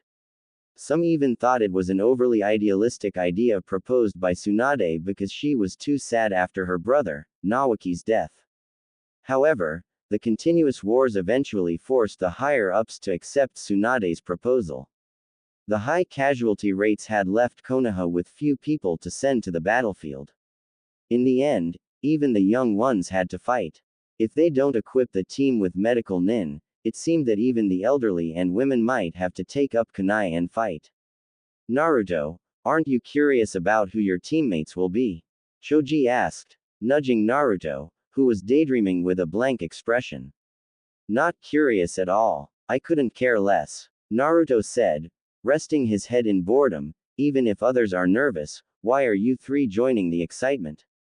As he spoke, Naruto's eyes swept over Shikamaru, Choji, and Ino. The Ino-Shika-Cho formation of the village. If I were the Hokage, I would never separate you. Hearing this, Ino groaned and complained, teaming up with these 2.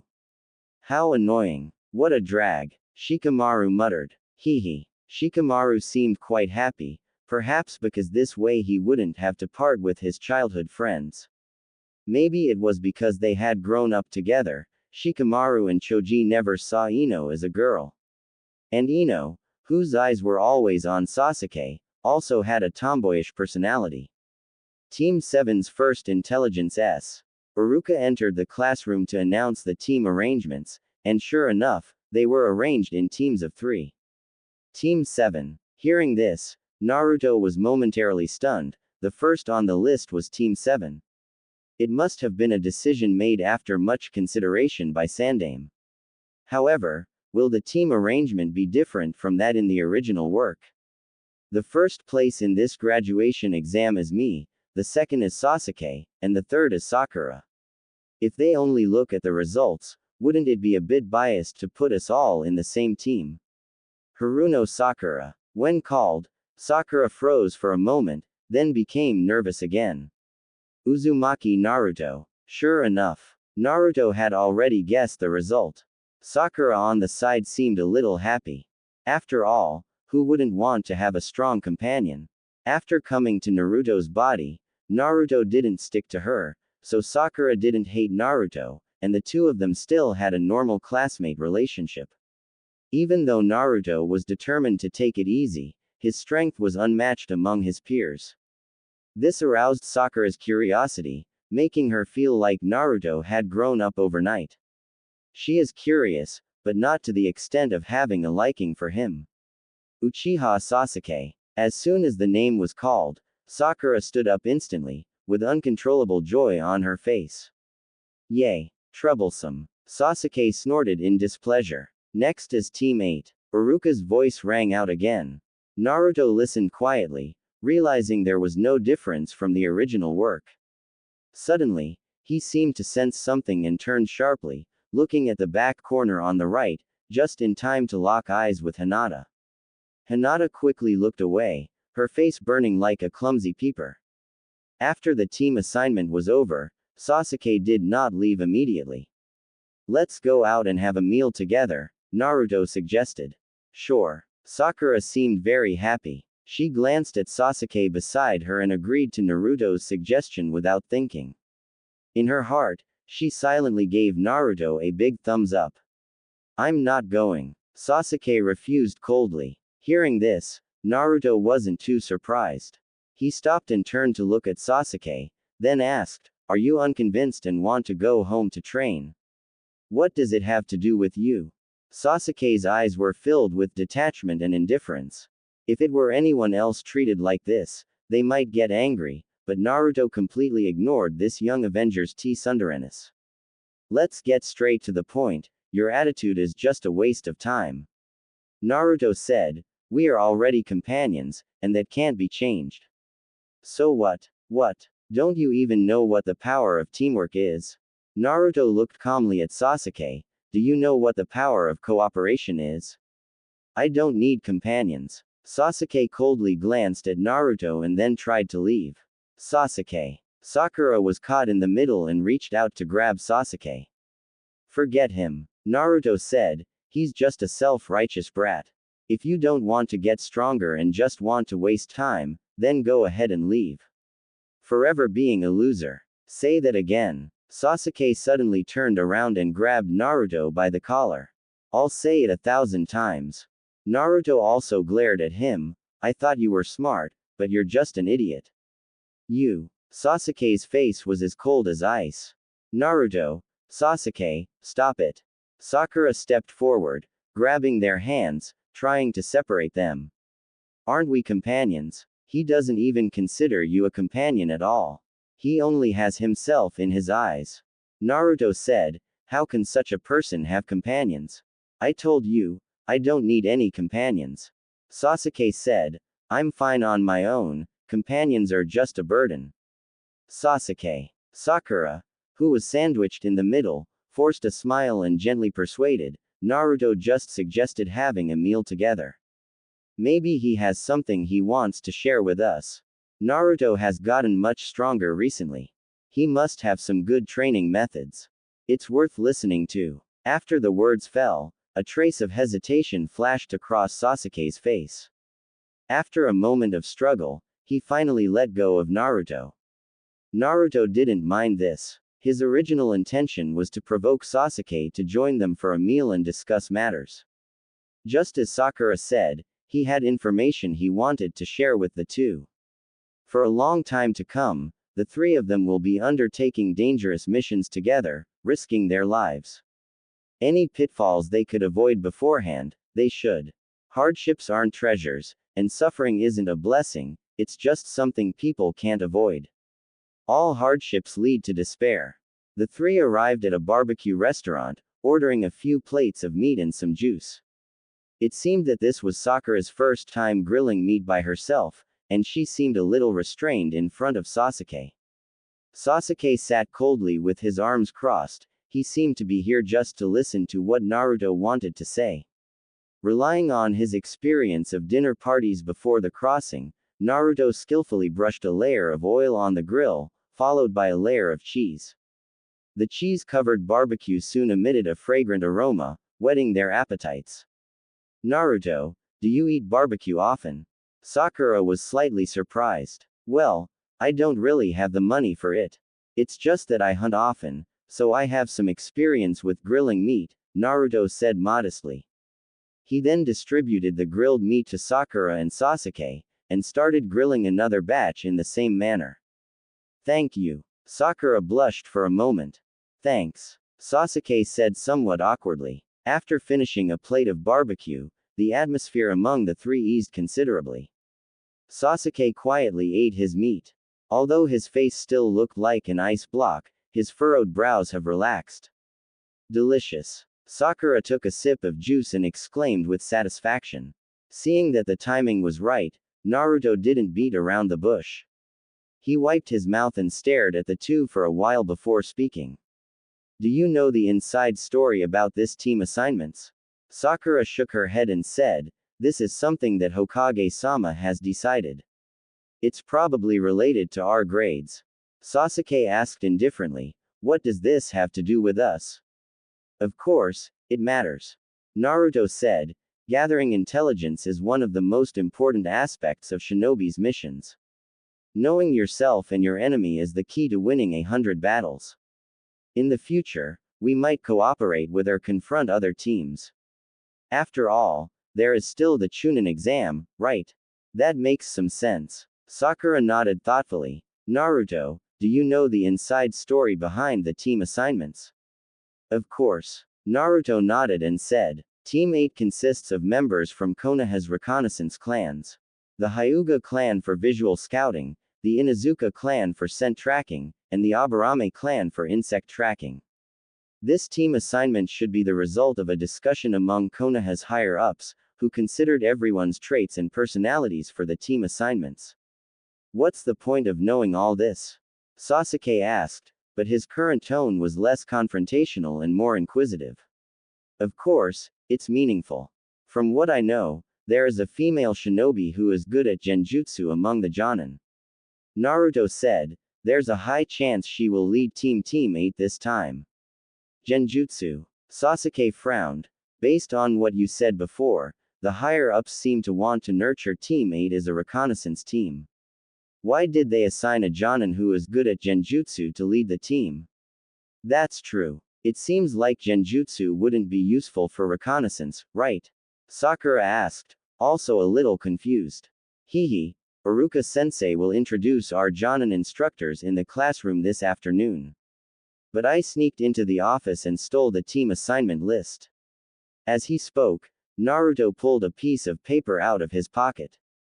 The paper clearly showed the team assignment details for 4 Genin teams, with the name, Hatake Kakashi, written at the top of Team 7's list. Is he our Jonin instructor? Sakura stared at the name curiously. I'm really looking forward to meeting him. I wonder what kind of person he is. Sasuke glanced briefly at Team 7's section before his eyes settled on Team 8's Jonin instructor's name, Yuhi Kurenai. It was a completely unfamiliar name for him. There are many big and small clans in Konoha, some of which are powerful clans such as Hyuga and the Ino-Shika Cho, and some small clans that you have never heard of, such as Yamakura, Aoyama, and Nohaka clans. Naruto didn't respond to Sakura's comment, and thought to himself, our future teacher will be the disciple of my cheap father, the most reliable future Hokage, and the Rokudaime Hokage, the lazy Hatake Kakashi. Who is Yuhi Kurenai? Sasuke asked. The girlfriend of Asuma, the Jonin instructor of Team 10. Naruto replied, wondering if Sandaime was using his crystal ball to spy on him while eating. But thinking that Sandaime wouldn't be so perverted, and not sensing any watchful eyes, he didn't worry too much about it. Asuma. Sakura was confused, but quickly found the name on the team list, Sarutobi Asuma. He has the same clan name as Hokage-sama. Yes. Naruto said, looking at the two of them, the Team 10 led by Asuma is the younger generation of the 3 major clans in the village, the Ino-Shika Cho, that is, Shikamaru, Choji, and Ino.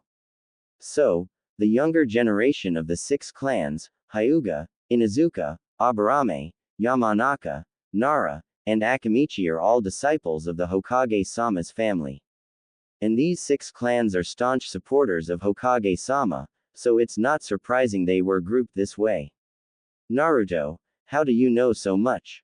Sakura looked at Naruto and asked nervously. It was her first time encountering such adult matters, and she felt a little overwhelmed.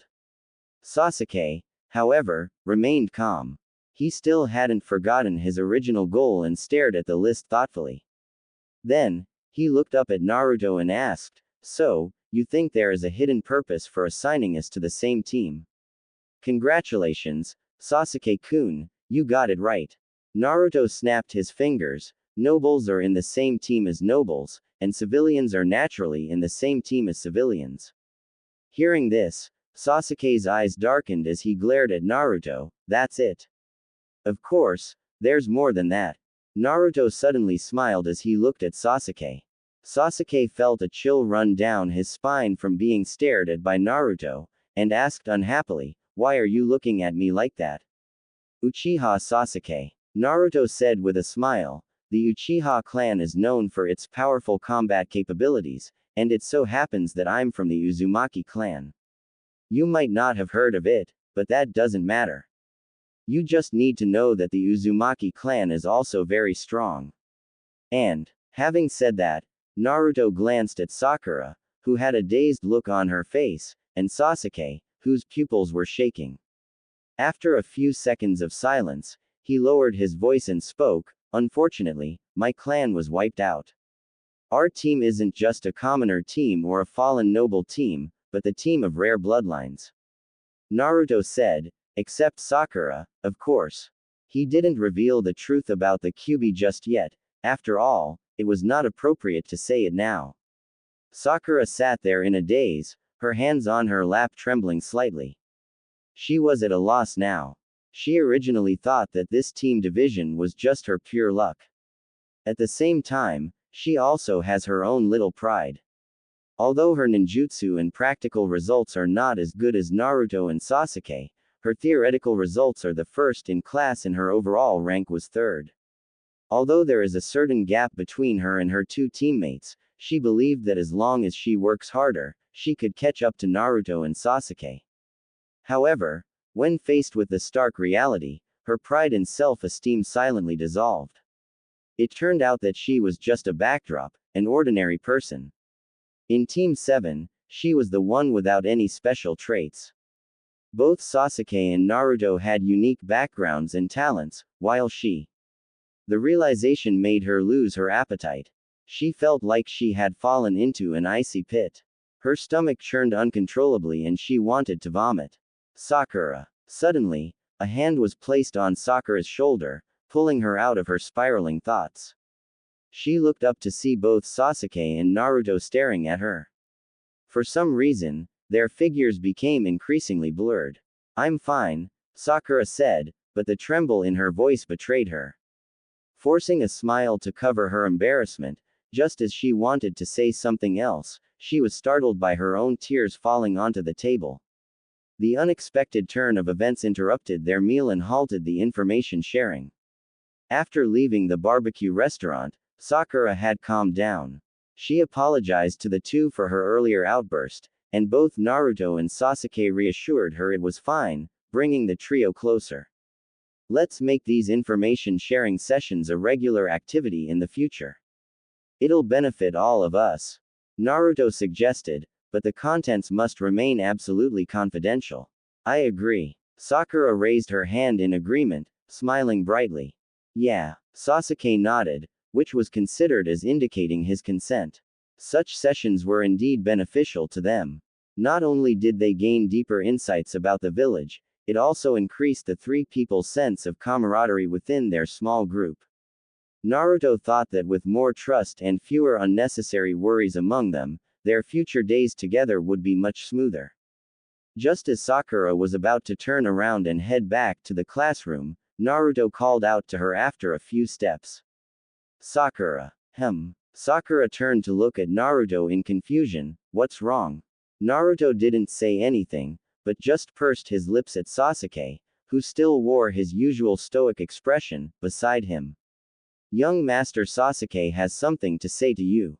When Sasuke heard Naruto calling him, "Young Master," Sasuke shot him a cold glare.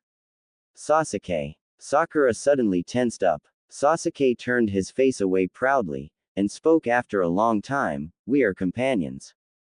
Sakura stood there in a daze. It took her a while to react and her eyes turned red again. "Don't cry, Sakura." Naruto comforted her with a smile. "Young Master Sasuke is right, you are not ordinary, you are our companion.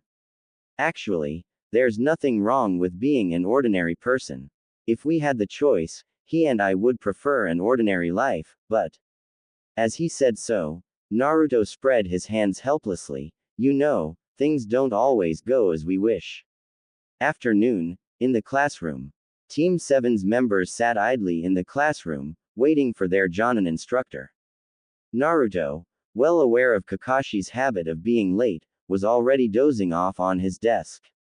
Sasuke sat by the window, his fingers interlaced on the desk, his gaze wandering among the lush treetops outside. Sakura lowered her head and stared down at the desk, feeling somewhat despondent.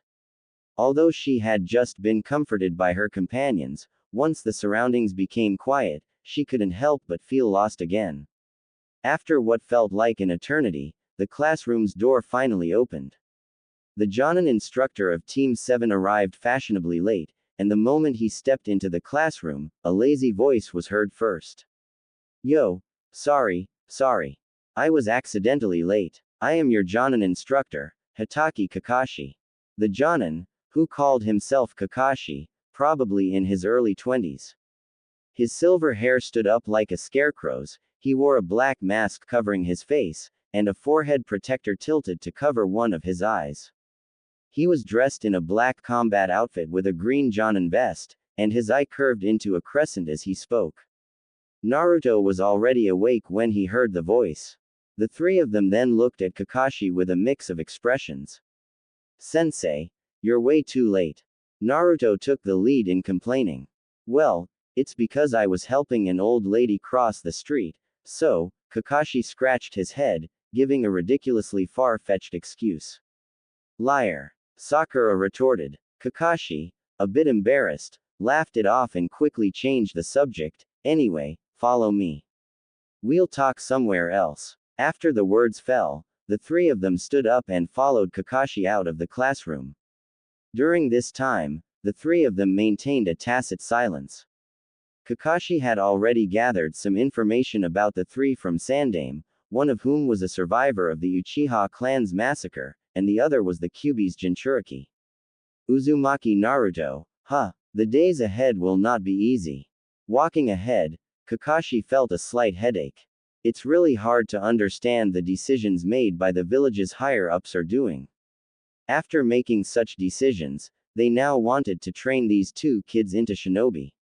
After sighing in his heart, Kakashi took a deep breath and geared up for the day.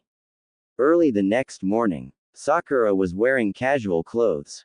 After walking out of the alley, she paused for a moment in a brightly lit area, as if she was trying to determine the direction. Here, Naruto waved at Sakura. The latter also waved with a smile on her face. As she got closer, Sakura realized that Naruto was standing at the entrance of a small restaurant. The last time they shared information was at a barbecue restaurant, and this time, it was at a small food restaurant again. Didn't Kakashi-sensei say not to eat breakfast? He said it's best not to, since it might make you throw up. Naruto said nonchalantly, but it's better to throw up than to fight on an empty stomach. Sakura hesitated, intending to refuse, but seeing Naruto and Sasuke both nodded at her, she nodded as well and sat down. After breakfast, the three of them rushed to the agreed location and waited. They waited for several hours, until the sun was high in the sky at noon, when Kakashi finally arrived. Well, there's a little girl who got lost on the road.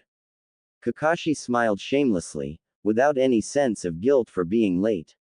Really? Kakashi-sensei is too much. That's right. What a lame excuse. TCH. Having had breakfast, the trio's complaints were more routine than genuine. This surprised Kakashi, who noted that they didn't seem to be hungry. Kakashi didn't care that his goal was not achieved. He pulled out 2 bells from his pocket and dangled them in front of the three. Alright, here are the rules for the test. I only have 2 bells. Only those who manage to get a bell before noon will qualify to become shinobi. In other words, one of you will be eliminated. Eliminated. Sakura suddenly became nervous. Kakashi-sensei, what happens to the person who gets eliminated? Hee. Kakashi's eye curved into a crescent moon shape as he smiled. Unfortunately, the person who gets eliminated will not qualify to become shinobi. They will also be tied to a log until sunset. If none of you manage to get a bell, you'll all go back to the academy for retraining. During this test, you can use any means necessary. Don't worry about hurting me. With your current abilities, it's nothing but a dream. With that, Kakashi paused and then tied the bells to his waist. Now, have I made myself clear? The three of them didn't answer, and Sakura's face turned pale. She didn't expect it would actually be a real battle. Her strengths lay in theoretical analysis and intelligence gathering, and combat was her weak point. Let alone taking the bell from Kakashi, it would be difficult for her just to get close to a Jonin. If one person had to be eliminated, it was undoubtedly going to be her. Naruto stood silently beside her. After the conversation at the barbecue restaurant yesterday, he hadn't shared any more information. Some things were better left unsaid, and there was no need to spoil everything. The true purpose of this bell test was to assess their ability to work together, but after yesterday's talk, their relationship had already tightened significantly. However, when faced with the dilemma of who to sacrifice, Naruto was unsure what the others will do. That's why he chose to remain silent. He wanted to help them avoid unnecessary detours, but he didn't plan to carry them through the journey. Additionally, he wanted to see how they would handle this choice. Suddenly, a familiar mechanical voice echoed in his mind. Option 1. Use all your strength to snatch the bells, and then give them to Sakura and Sasuke. Reward: lava release. Option 2. Do nothing, lie down in front of Kakashi, and accept being tied to the log. Reward: wood release. Looking at the panel that popped up, Naruto nearly choked. Wood release and lava release. Holy crap, I got them at the same time. What to choose? Yonbi's lava release is so powerful. If I really get lava release, would I still be afraid of water release? But even if I choose wood release, although it is rare, it is not likely I would be able to use wood release as the same level as Hashirama. This time, the system did not indicate the level of mastery of wood release, so it's probably just an entry-level wood release chakra attribute. Choosing lava release can also allow me to display my strength in front of Sakura and Sasuke. However, snatching the bell is not an easy task and I might fail. But if I chose to lie down, Sasuke would be left alone to face Kakashi.